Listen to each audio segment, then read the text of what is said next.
Exactamente 9:14 en la República Argentina. Como todos los viernes a esta hora nos visita en su tradicional columna económico-financiera el licenciado de Economía Marcelo Altamirano. Marcelo, bienvenido, buen día. Muy buenos días, ¿cómo estás? ¿Cómo andan ustedes? Muy bien, Marcelo. Buen día, el gusto, Marcelo. ¿Qué temita traemos en la mesa hoy? Así lo pongo en interrogantes. ¿Mejor en el consumo, Marcelo? Claro. A ver. Exactamente, son los titulares, ¿no? Hay dos titulares que han dominado un poco los últimos 15 días. Uno, esto es de que hubo mejoras en la actividad económica, en el consumo, etcétera, y la otra es la polémica desatada alrededor de la relación fiscal entre gobierno y nación. Primero, una cosita así como para que la gente esté advertida de cuando este tipo de noticias aparece y se discuten, digamos. Supongamos, los economistas nos gusta hacer supuestos y hacer reducciones de manera tal que se entienda más o menos la explicación.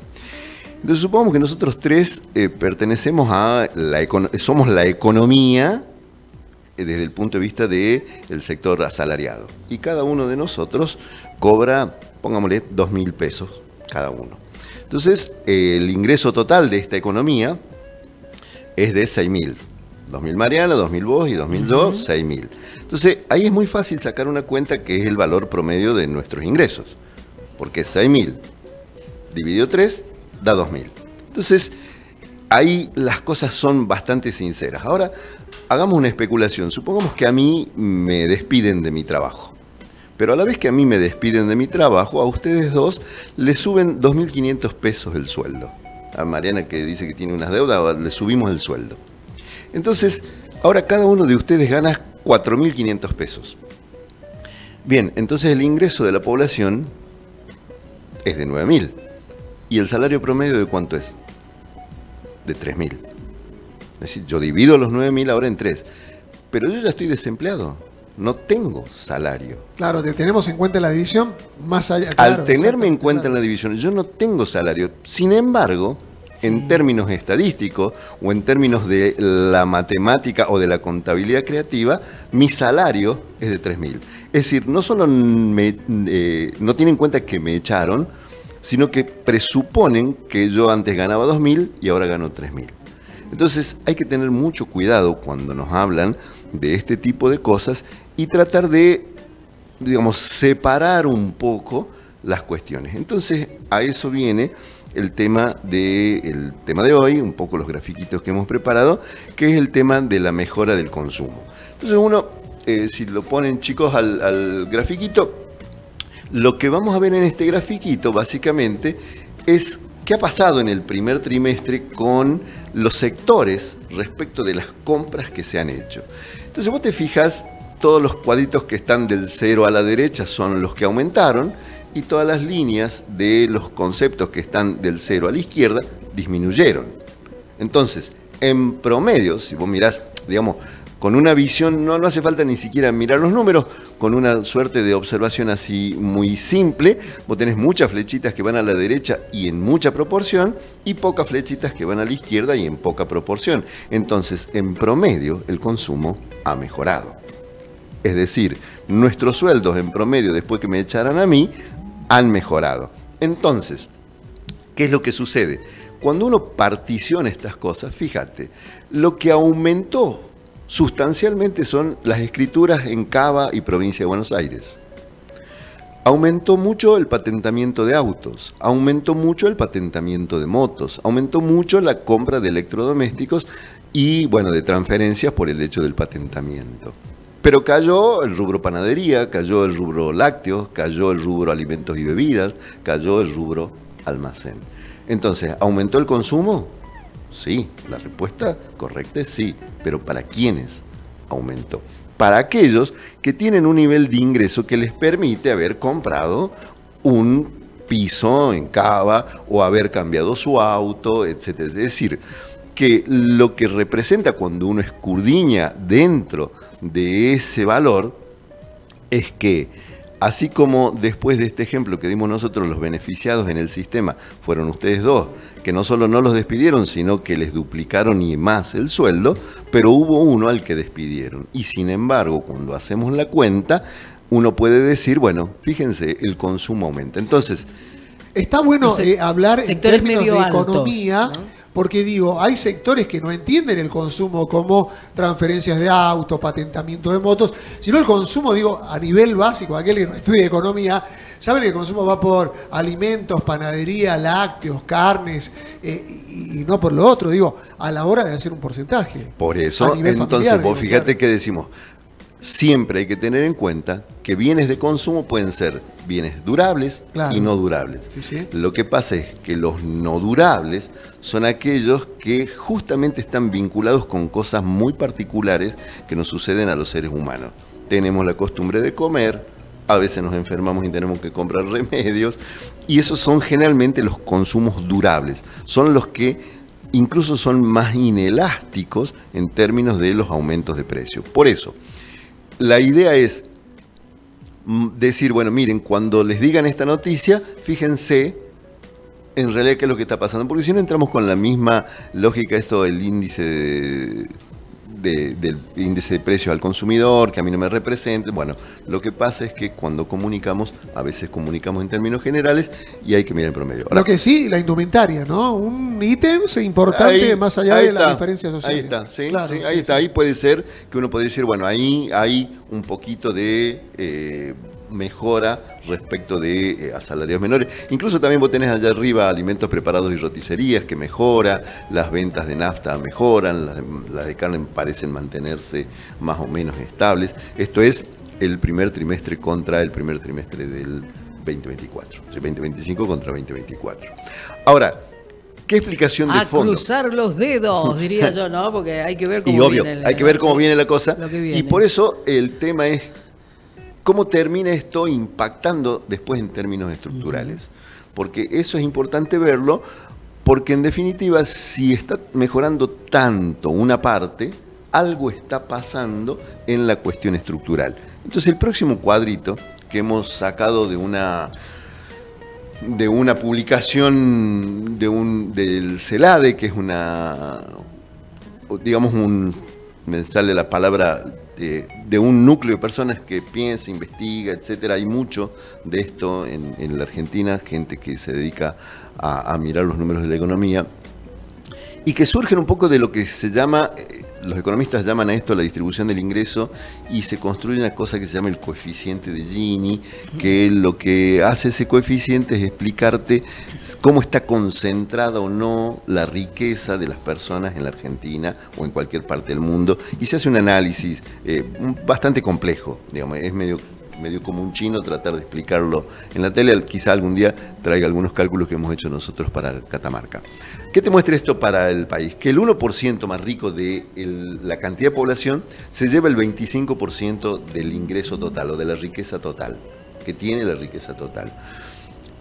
El 5% restante, es decir, entre el 95 y el 99% de la población, se lleva el 21%. Entre el 90 y el 95, o sea, el 5% que sigue, se lleva el 14%. Es decir, que el 10% más rico del país se lleva casi el 60% de la riqueza. Mientras que el resto, más pobre, digamos, o clase media, media baja, se lleva el 43%, el 41% del ingreso. Entonces, de alguna manera, cuando vos mirás el cuadro anterior y mirás este, te decís, ahora entiendo por qué en una situación que todos decimos como de escasez o de crisis, hay sectores que le está yendo muy bien y hay sectores a los que le está yendo muy mal. Esto sucede siempre en la economía, no es privativo en términos de decir, bueno, es este gobierno u otro gobierno o no. Esto sucede siempre. El tema es dónde te paras, si vos querés modificar esto o si no lo querés modificar. Ahora, no es lo mismo una política fiscal, un ajuste, a una, digamos, distribución más equitativa de la riqueza. No, lo que pasa es que para poder mejorar la distribución de la riqueza vos necesitas de las políticas fiscales. Es decir, la política fiscal y la política monetaria que efectúan los gobiernos, lo que hacen es tratar de modificar esas estructuras sociales y de distribución que son producto de dejar libremente al mercado. Es decir, el cuadro anterior lo que te está diciendo, el mercado está asignando de esta forma. la gente, porque yo también podría hacer una lectura y decir, mira, ¿sabes lo que indica en realidad este cuadro? Que la gente ha dicho que no va a comer, pero se va a comprar un auto. Podríamos decirlo así. Pues, tranquilamente. ¿Y con qué lógica contrarrestaría esto vos? No, mirá, Marcelo, desde mi bolsillo no comer significa no gastar, no sé, 30.000 pesos mensuales y un auto vale $30.000. Entonces es imposible que yo haya decidido dejar de comer para comprarme un auto, porque lo más probable entonces es que tenga que dejar de comer un año para comprarme un auto. Claro. ¿Se entiende? Absolutamente. Entonces, por eso las políticas económicas están destinadas a, o por lo menos así creo yo, porque debe haber muchas personas que a lo mejor no están de acuerdo, están destinadas a tratar de morigerar los efectos que tiene el mercado funcionando solo, asignando como cree que corresponde que se asigne. Entonces, la asignación del mercado a partir de esta lectura genera lo que mostramos en el cuadrito 2, que es una distribución de la riqueza que, bueno, tiene sus consecuencias sociales, económicas, de salud. Escuchaba esta mañana a la señora esta de la vacuna del sarampión, algo así hablaba, y salud pública. De salud pública, y uno cuando mira algunos récords, hay un montón de enfermedades que habían sido ya controladas con respecto al tema de las vacunas, y por distintas razones, y de hace bastante tiempo, comienzan a aparecer nuevamente, y eso implica demanda de bienes públicos complejos. Y bueno, la idea era hoy mostrar cómo uno tiene que tratar de hacer el esfuerzo de leer en forma un poquito más detallada las noticias que salen. Ahora, digo, un poquito más para entrar en ¿Polémica quiere entrar usted? No sé si en polémica, pero... Eso es lo sí, que hace falta. A ver, a entrar a hablar un poquito de los dueños de la Argentina, ¿no? El 1% interesa mucho, el que se llevan al 25% del total. ¿Cómo se está? Digo, porque, y pienso en los médicos del Garrahan, por ejemplo, uno decía, pero los médicos ganan mucho, tienen un nivel de vida muy alto, o por, digamos, cómo han crecido algunos sectores por oposición a otros, y también algunas profesiones por oposición a otras. Porque digo, más allá de las políticas liberales, populistas que se llevan, siempre los mismos actores tienen, digamos, facultades inmobiliarias, o tienen departamentos en Puerto Madero, o en los lugares más acomodados de la Argentina. Digo, y los ricos, los nuevos ricos, han surgido, y hay que ver cuál es el potencial o el porcentaje que ocupan los nuevos ricos en la distribución de ese 25%. Digo, cómo se ha ido modificando a lo largo de los años y según las políticas económicas clave que hoy por hoy tienen su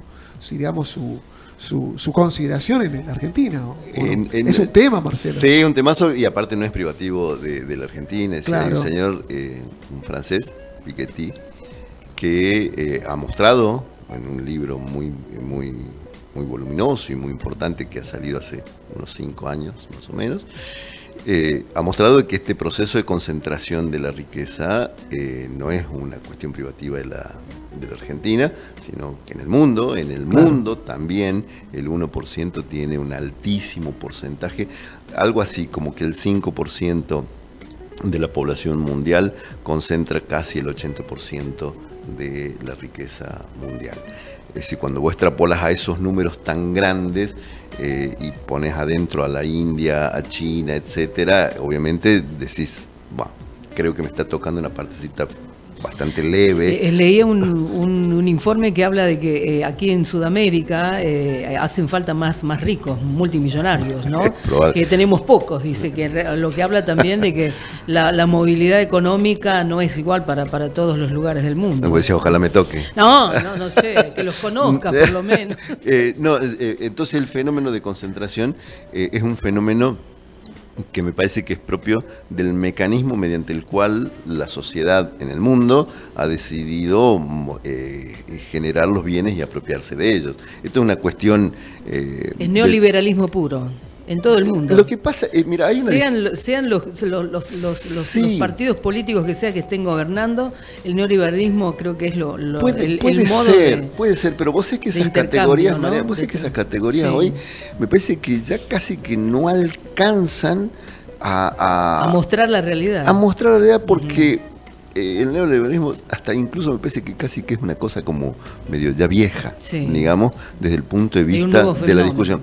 Me parece que hay un fenómeno mucho más complejo que tiene que ver incluso con la aceptación por parte de ese otro 54% que no tiene casi participación en el ingreso, de que eso está bien. Así, que así tiene que ser. Entonces, esa discusión es mucho más profunda respecto de esto. El que está rompiendo, hay que estudiarlo desde muchas partes, pero el que está rompiendo con esa lógica es China, digamos, en el sentido de que es una economía de mercado, pero que no es capitalista. Es decir, capitalismo entendido como que la propiedad privada de los recursos de la producción son, en el capitalismo son privados, la propiedad privada de los recursos de la economía. Mientras que en China la propiedad de los recursos de la economía no es privada, tiene participación del Estado. Claro. Ahora, funciona luego como economía de mercado. Hay un documental muy piola que habla sobre quien arranca con esta infraestructura en China, que es Deng Xiaoping, que es el anterior a Xi Jinping. Un ídolo para mí, Xi Jinping. Digo, he leído sobre su vida, es algo increíble. Pero es el que sigue a Deng Xiaoping, que es el que inicia todo este proceso. Y fíjate vos lo curioso de esto, en uno de los datos que da el documental, James Carter, que fue presidente de los Estados Unidos, que es el primer presidente o Nixon y después él, son los primeros que van a China después del problema de la guerra de Corea. Estados Unidos también bombardeó China, por las dudas, si lo dijo para que sepan, y negocian la llegada de estudiantes chinos a las mejores universidades de Estados Unidos. Entonces Carter le dice, bueno, ¿cuántos van a mandar? Y los que usted pueda aguantar. Infinitos, le dice Carter. Entonces, la primera camada son alrededor de unos 200.000 estudiantes chinos. Entonces, desde el Partido Comunista le dicen a Deng Xiaoping, ojo, mirá que nosotros acá la pasamos bastante mal, estos pibes van a estudiar allá, van a ver la riqueza estadounidense y se van a quedar.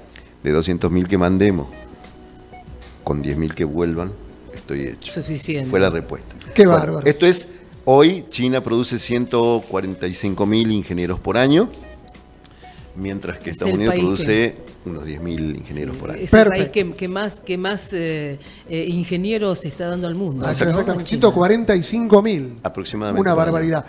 Para cerrar, Marcelo. Media Catamarca. Queda media Catamarca, ahí sí. Digo, cuando comparás los grandes números, por eso te digo. Bueno, quedan atrás, como los ricos de la Argentina, Pérez Compan, Benito Rogio, Franco Macri, Soldati. Digo, ya hay otros ricos en la Argentina. Sí, es probable. Yo no creo que ellos hayan perdido, digamos, porque si hay algo que hace justamente las personas que hacen negocios es irse reconvirtiendo todo el tiempo, digamos. Uno pensaba siempre que los ricos de la Argentina eran aquellos terratenientes de 1880. Bueno, ellos, algunos, la mayoría, se han ido reconvirtiendo, perdón. Y bueno, encontramos. Lo que pasa es que depende también de los sectores que los gobiernos impulsan, digamos. Claro. Si el gobierno impulsa mucho la obra pública, las empresas constructoras se transforman, digamos, en los nuevos ricos. Si el gobierno impulsa mucho la minería, serán aquellos que estén metidos involucrados en esta actividad. Entonces, por eso hay que verlo desde ese sentido. Por eso digo, un país sin Estado es medio complicado, ¿no? Digamos, seguramente que sí. El tema es qué pasa si, por eso la discusión es qué pasa si la sociedad entiende de que así vamos a funcionar mejor. Digamos, es siempre eso que te decía, la idea es nueva, sí está bien, es nueva la idea, pero veamos ojo. Cómo se acomoda. Pero ojo, claro. ¿Te acuerdas que yo ponía el ejemplo de poner un trampolín de saltos ornamentales en un geriátrico? La idea es buenísima, nunca se hizo. Y bueno, ¿sabes por qué no se hace? Porque cada viejito que tires del trampolín no sabemos cómo va a caer en el agua, digamos. Entonces, digamos, las ideas, por brillantes que sean, por nuevas que sean, no quiere decir que sean estrictamente ajustadas a una realidad. A veces la realidad tiene mucho más complejidad, y por eso queríamos traer este gráfico, como para que vean que la realidad tiene mucho más complejidad que a veces la que se anuncia en los medios de comunicación. Licenciado Marcelo Altamirano, cátedra de Economía Política, aquí en Mañana Central. Muchas gracias por venir. No, buenos días y nos vemos el próximo viernes. Hasta el viernes, muchas gracias.